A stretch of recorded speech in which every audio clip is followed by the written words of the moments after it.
Buonasera, ben ritrovati con noi e con i nostri ospiti. Dedichiamo un'altra puntata, un altro approfondimento ai cosiddetti diritti inespressi, sempre supportati dallo SPI-CGIL del Veneto e quelli provinciali, naturalmente, super esperti che fanno delle considerazioni, delle valutazioni sulla pensione di chi va allo sportello, prenotando naturalmente la visita per verificare se quello che prende è una cifra corretta oppure se nel tempo addietro avrebbe avuto diritti a qualche prestazione ulteriore, a delle importi che non sono stati ricevuti, ma perché? Perché non è stata fatta domanda, e ricordate che bisogna sapere sempre fare la domanda. Per fortuna che c'è lo SPI. Che bello lo slogan, per fortuna che c'è lo SPI, vero? Allora, due cose, segretario, vi presento anche i nostri ospiti perché Massimo Cestarro ormai lo conoscete, segretario dello SPI-CGIL del Veneto, ci supporta in queste, non solo in queste campagne ma in tante iniziative dello SPI, ben ritrovato. Questa volta è accompagnato da Maria Pistorello, segretaria SPI-CGIL di Vicenza, ben ritrovata, Antonella Franceschini, segretaria SPI-CGIL di Padova, ben arrivata, e Celeste Bigoni, segretaria SPI-CGIL di Rovigo. Buonasera. Che rappresentano tutte le province del territorio veneto, è vero segretario? Perché tutto sommato a livello regionale siete a posto con i diritti inespressi. Però c'è da fare una premessa, c'è il rischio truffe in questo periodo che incombe? Abbiamo detto altre volte, adesso noi facciamo questa campagna sui diritti inespressi che sono quei diritti che i pensionati hanno ma che non sanno di avere. E se uno non sa di avere un diritto neanche lo chiede, e quindi noi facciamo questi momenti di informazione e di comunicazione. In questo senso ringraziamo anche TV7 perché ci dà una mano, insomma, a dire, a spiegare ai pensionati che devono fare la verifica dei loro trattamenti pensionistici. Ora, siccome questa campagna sta avendo un successo importante, nel 24, nella seconda metà del 24, noi abbiamo recuperato dall'INPS a favore dei pensionati una cifra attorno ai 2 milioni e mezzo, che insomma sono cifre importanti. Poi vedremo i casi e insomma sono a volte dei ritorni davvero significativi dal punto di vista dei trattamenti. Ma non vorremmo che in questa nostra campagna si infilassero dei truffatori. Lo dico perché nelle settimane scorse addirittura lo stesso INPS ha inviato delle mail a quelli di cui aveva la disponibilità dell'indirizzo di posta elettronica per dire attenzione perché vi arrivano richieste falsamente dall'INPS in cui vi chiedono i dati bancari, vi chiedono di fare dei collegamenti con link, di fornire dati sensibili, e l'INPS dice non siamo noi non chiediamo questi dati, e quindi attenzione alle truffe. Lo diciamo perché appunto facendo noi qua in Veneto una campagna molto forte sui diritti inespressi, non vorremmo che qualcuno telefonasse al pensionato spacciandosi per un volontario dello SPI-CGIL, dica al pensionato: guarda, hai dei diritti inespressi, forniscimi i tuoi dati, i dati bancari, insomma dati sensibili. Non fornite mai i vostri dati. E quindi poi scatta la truffa. Allora, lo SPI-CGIL non chiama nessuno a casa, risponde alle richieste dei pensionati che si recano presso gli sportelli, presso le sedi dello SPI.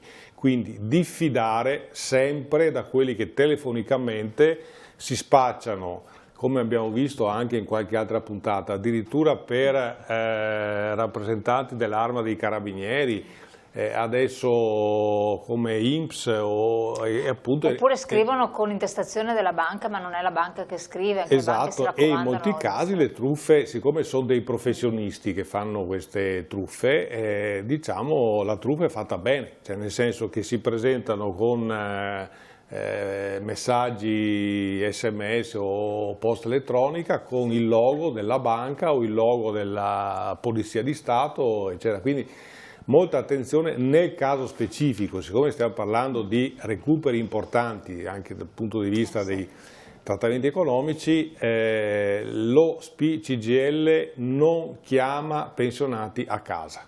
Chiaro. Quindi le pratiche che vengono messe in atto sono sempre, soltanto ed esclusivamente su richiesta del pensionato. Chiarissimo, quindi questo è fondamentale. Poi sono tante le cose che possono essere richieste effettivamente, per cui anche non vergognarsi di andare a chiedere, perché c'è un altro aspetto che tante volte si trascura, che è un po' come quando si è oggetto di truffe, di raggiri, si va all'associazione consumatori o non si va all'associazione consumatori, se no non si va a fare denuncia o querela, eccetera. Una persona ha dei diritti, qua stiamo vedendo cos'è che si può recuperare, le prestazioni legate all'invalidità civile, l'importo aggiuntivo, la maggiorazione, l'integrazione del trattamento minimo, e si ha quasi vergogna di andare a chiedere, perché anche in tanti casi succede anche questo. Ma cioè, non è che tutte le persone sono uguali, ed è legittimo. È vero, diciamo, dobbiamo dire, stiamo dicendo ai nostri pensionati che siamo in un ambito di assoluta normalità, insomma, esatto. Nel senso che, poi magari lo diremo anche sull'INPS, nel senso, vabbè, diciamo all'alba del terzo millennio magari si potrebbero incrociare i dati, insomma, ecco, quindi e verificare diciamo già alla fonte se quel pensionato ha un diritto o meno, però diciamo siamo nell'ambito di un'assoluta normalità, per cui il pensionato si rivolge allo SPI, si fa verificare la propria pensione. Può essere benissimo che sia tutto quanto a posto. E non c'è nessuna vergogna. Non c'è nessun problema, e può darsi invece che quel pensionato abbia dei diritti. È importante farlo perché dopo 5 anni quei diritti vanno in prescrizione. Bravissimo, questo è fondamentale. Avremo e abbiamo dei casi nei quali quel pensionato magari aveva quel diritto da 7, 8, 10, 15 anni, in realtà possiamo recuperare gli arretrati solamente per gli ultimi 5 anni, naturalmente con l'adeguamento del trattamento pensionistico che gli dura per tutta la vita, ma quella parte precedente, quella antecedenti 5 anni, la perde. Ecco, e quindi è sempre utile perdere 5 minuti, andare nelle sedi dello SPI, trova sempre delle persone simpaticissime, i nostri sono volontari, quindi insomma quindi tutto quello che mettono a disposizione. Ma professionisti. Ma professionisti, qua lo dico per essere chiari, non in tutte quante le strutture dello SPI, che è diffusissimo, certo. In tutto il territorio c'è l'esperto, però sicuramente c'è una persona che gli dice: guarda, vai presso la sede dello SPI di 3 vie a fianco, che lì c'è il nostro delegato che si occupa specificatamente di queste cose. Questo è importantissimo. Allora, voi dite: ma quali sono questi casi? Ne abbiamo già parlato, quindi vi invito anche a ricercare le scorse puntate che hanno approfondito questi temi, ma noi a bomba andiamo su Franceschina, segretaria di Padova, che ci racconterà di un caso: maggiorazione sociale. Allora, riguardo a questi casi c'è da dire che, come abbiamo detto la volta scorsa, molto spesso stiamo parlando di redditi molto bassi. Nello specifico parliamo di un pensionato di 88 anni titolare di assegno sociale. L'assegno sociale, ricordo, non è una pensione ma una prestazione assistenziale che viene riconosciuto a chi non ha un montante contributivo sufficiente per avere una pensione appunto derivante dal lavoro, oppure che non ha versato, non ha diciamo lavorato presso le aziende o datori di lavoro, e quindi insomma, e molto spesso ricordiamo che quelle persone che non hanno potuto lavorare perché magari si sono dedicate alla cura familiare. Infatti questa è una signora di 88 anni. Esatto, è una signora di 88 anni, titolare, potrebbe passare ancora, avrebbe potuto passare ancora meglio gli ultimi anni di vita, perché gli siete riusciti a recuperare una bella cifra. Esattamente. Sì. Allora, appunto, non essendo una pensione ma una prestazione assistenziale, viene riconosciuta a step, nel senso che la signora l'ha percepita a 65 anni, poi nel tempo l'età per poterne averne diritto è aumentata, infatti ad oggi si percepisce dai 67 anni, però poi ci sono dei vari step con delle maggiorazioni riconosciute col passare del tempo. Se però non vengono chieste rimane sempre l'importo base senza questo aumento. Quando la signora appunto a 88 anni si è rivolta a noi abbiamo verificato che non erano mai state riconosciute né la maggiorazione sociale, che appunto sono questi importi aggiuntivi, e neanche l'incremento. L'incremento, ricordiamo che del 2001 era quel famoso incremento al milione, che però poi viene riproporzionato in base ai redditi del nucleo familiare, perché in questo caso vengono considerati i redditi non solo del richiedente ma anche eventualmente del coniuge. La signora aveva una pensione ridotta perché appunto erogata tenendo conto anche dei redditi del coniuge, però in ogni caso sempre un limite molto basso, perché per avere l'assegno sociale veramente il limite anche coniugale non supera i 14.000 euro, quindi parliamo sempre di redditi molto bassi. Abbiamo verificato che aveva diritto ad avere un importo aggiuntivo di 159 euro mensili, tenendo conto della retroattività di 5 anni abbiamo recuperato ben 11.300 euro, quindi una bella boccata d'ossigeno per questo nucleo familiare, per questi pensionati. Assolutamente, teniamo conto che se poi uno ha bisogno di un'assistenza familiare o una casa di andare in casa di riposo e tutto, insomma ti dà un attimo all'età in cui si è più fragili, perché necessitano di maggiori assistenze e maggiori cure sanitarie. Che diventa importantissimo. Allora, parliamo anche di pensione di vecchiaia, del sistema contributivo, questa volta con Maria Pistorello da Vicenza, segretaria di Vicenza. E qual è il caso tra i tanti che voi avete, so sempre che avete estrapolato dei casi per raccontarli, ma in realtà sono tantissimi. Questo è un caso che è proprio scaturito da una trasmissione come questa, per cui era stato trattato il caso proprio di una signora che, pur avendo un numero esiguo di contributi versati, è riuscita ad ottenere ugualmente la pensione. Ora ricordo che attualmente per avere il diritto alla pensione di vecchiaia ci vogliono almeno 20 anni di contributi, ma con il sistema interamente contributivo, quindi per chi ha versato i contributi a partire dal 1995, bastano 5 anni di contributi versati e al compimento del 71esimo anno di età si ha diritto a una pensione, naturalmente calcolata in base ai contributi che questa persona ha versato.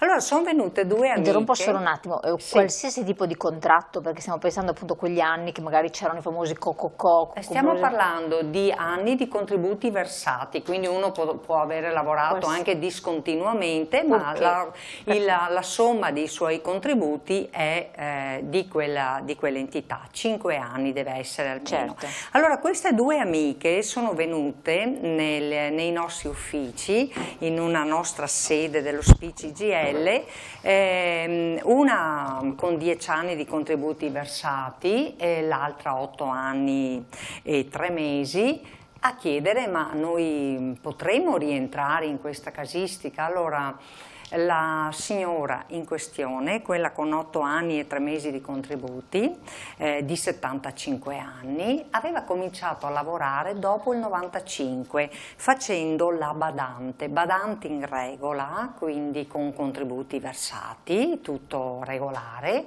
e per questo non aveva mai lavorato prima, pur avendo una certa età. L'amica invece aveva lavorato ma subito da giovane, e quindi quegli anni là erano con contributi versati prima del 95. Per la signora con contributi versati prima del 95 non c'è niente da fare, perché se non hai attualmente i 20 anni non puoi avere la pensione di vecchiaia.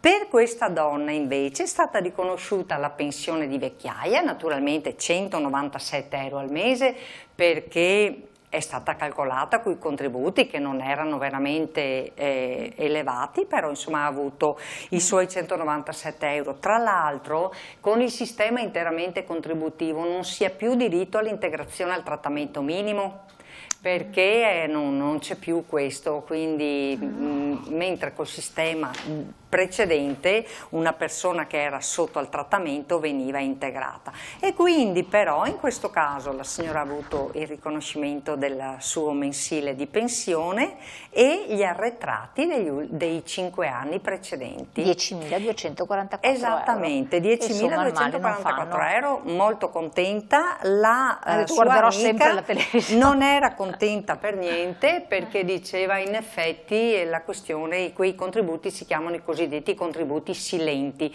quelli che la collega Antonella, che ha fatto per tanti anni il patronato Inca, vero Antonella, lo sai bene, che purtroppo non danno diritto ad avere una pensione. Però, lo ripeto, per chi ha versato contributi dopo il 1995, quindi neanche un contributo prima, può esserci la possibilità, con almeno 5 anni contributi versati, la possibilità di avere la pensione di vecchiaia.